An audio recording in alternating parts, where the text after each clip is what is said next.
సాయి పల్లవి ఆమిర్ ఖాన్ కుమారుడు జునైద్ ఖాన్ జంటగా నటించిన ఏక్ దిన్ ప్రమోషనల్లో భాగంగా ముంబైలో ఏక్ దిన్ కి మెహఫిల్ అనే మ్యూజికల్ ఫెస్ట్ ని నిర్వహించారు.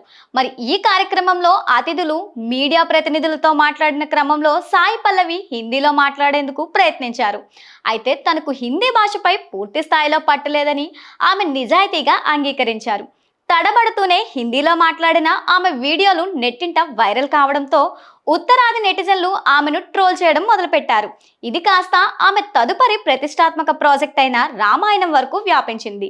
నితీష్ తివారీ దర్శకత్వంలో తెరకెక్కుతున్న ఈ భారీ పౌరాణిక చిత్రంలో సాయి పల్లవి సీతాదేవి పాత్రలో నటిస్తున్నారు. కనీసం హిందీ సరిగ్గా మాట్లాడలేని నటి అత్యంత పవిత్రమైన సీత పాత్రకు ఎలా ఎంపిక చేస్తారని కొందరు నెటిజన్లు ప్రశ్నిస్తున్నారు. ఉత్తరాంధ్ర సంస్కృతి ఉచ్చారణ తెలియకుండా ఇటువంటి పాత్రలు చేయడం తప్పుడు ఎంపికంటూ విమర్శలు గుప్పిస్తున్నారు.